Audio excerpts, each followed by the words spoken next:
प्राचीन काल की बात है। एक बुढ़िया थी जो नियमित तौर पर रविवार के दिन सूर्यदेव से पूर्व उठकर नित्य कर्मों से निवृत्त होकर अपने आंगन को गोबर से लिपती थी, जिससे वह स्वच्छ हो सके।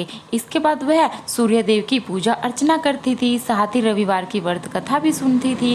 इस दिन वो एक समय भोजन करती थी और उससे पहले सूर्यदेव को भोग भी लगाती थी। सूर्यदेव उस बुढ़िया से बेहद प्रसन्न थे। यही कारण था कि उसे किसी भी तरह का कष्ट नहीं था और वह धन धान्य से परिपूर्ण थी। जब उसकी पड़ोसन ने देखा कि वो बहुत सुखी है तो वह उससे जलने लगी। बुढ़िया के घर में गाय नहीं थी, इसलिए वह अपनी पड़ोसन के आंगन से गोबर लाती थी, क्योंकि उसके यहाँ गाय बंधी रहती थी। पड़ोसन ने बुढ़िया को परेशान करने के लिए कुछ सोचकर अपनी गाय को घर के अंदर बांधना शुरू कर दिया। अगले रविवार को बुढ़िया को आंगन लिपने के लिए गोबर नहीं मिला।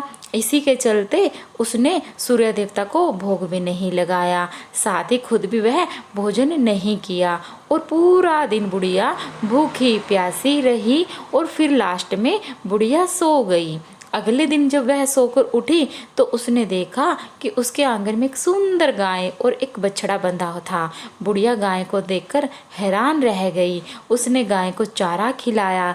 वहीं उसकी पड़ोसन बुढ़िया के आंगन में बंधी सुंदर गाय और बछड़े को देखकर ज़्यादा जलने लगी तो वह उससे और अधिक जलने लगी।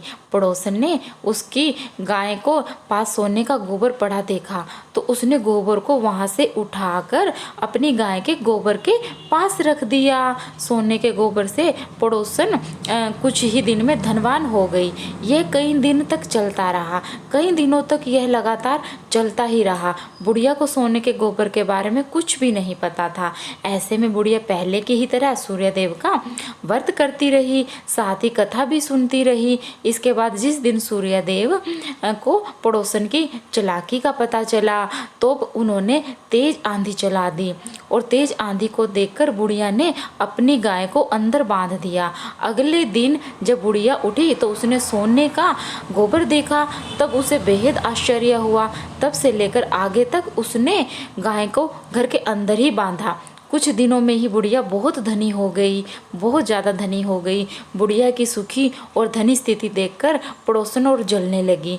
पड़ोसन उसने अपने पति को समझाकर बुझाकर उसे नगर के राजा के पास भेजा। जब राजा ने उस सुंदर गाय को देखा तो वह बहुत खुश हुआ और सोने के गोबर को देखकर तो उसकी खुशी का ठिकाना ही नहीं रहा।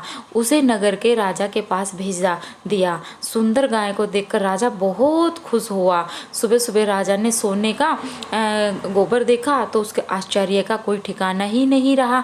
बुढ़िया भूखी प्यासी रहकर सूर्य भगवान से प्रार्थना कर रही थी। सूर्यदेव को उस पर करुणा आई। उसी रात सूर्यदेव राजा के सपने में आए और उससे कहा कि हे राजन, बुढ़िया की गाय व बछड़ा तुरंत वापस कर दो। अगर ऐसा नहीं किया तो तुम पर परेशानियों का पहाड़ टूट पड़ेगा। सूर्यदेव के सपने ने राजा को बुरी तरह से डरा दिया। इसके बाद राजा ने बुढ़िया को गाय के और बछड़े लौटा दिया। राजा ने बुढ़िया को ढेर सारा धन दिया और क्षमा माफ़ी मांगी। राजा ने पड़ोसन और उसके पति को सजा भी दी। इसके बाद राजा ने पूरे राज्य में घोषणा कराई कि रविवार को हर कोई व्रत किया करे। सूर्यदेव का व्रत करने से व्यक्ति धन धान्य से परिपूर्ण हो जाता है, साथ ही घर में खुशहाली भी आती है। इसलिए सूर्यदेव का पूजन अर्चना और व्रत हमें जरूर करना चाहिए। व्रत करने की विधि। इस व्रत को करने से पहले ये संकल्प लेना जरूरी है कि कितने रविवार ये व्रत किया जाएगा। इसके बाद आने वाले रविवार से इसे शुरू कर सकते हैं। रविवार सुबह लाल रंग के कपड़े पहनकर सूर्य मंत्र का जाप करना चाहिए। इसके बाद सूर्य देव को जल, रक्त, चंदन, अक्षत, लाल पुष्प और दुर्वा से अर्घ देकर पूजन करें। भोजन सूर्यास्त के बाद ही करें और इसमें गेहूं की रोटी, दलिया, दूध, दही, घी का उपयोग अवश्य करें। व्रत रखकर अच्छा भोजन बनाकर खाना चाहिए, जिससे आपके शरीर को भरपूर ऊर्जा मिले। भोजन में आप इस दिन नमक का प्रयोग ऊपर से ना करें और सूर्यास्त के बाद नमक भूलकर भी ना खाएं। इस दिन चावल में दूध और गुड़ मिलाकर खाने से सूर्य के बुरे प्रभाव आप पर नहीं पड़ते हैं। आपको इस दिन अदरक भी नहीं खाना चाहिए। सूर्य देव के व्रत के लाभ। शास्त्रों के अनुसार लगातार 1 वर्ष तक हर रविवार ये व्रत करने से हर तरह की शारीरिक पीड़ा से मुक्ति मिलती है। 30 या 12 रविवार तक इस व्रत को करने से विशेष लाभ है। शास्त्रों में लिखा है कि सूर्य का व्रत करने से काया निरोगी तो होती ही है, साथ ही अशुभ फल भी शुभ फल में बदल जाते हैं।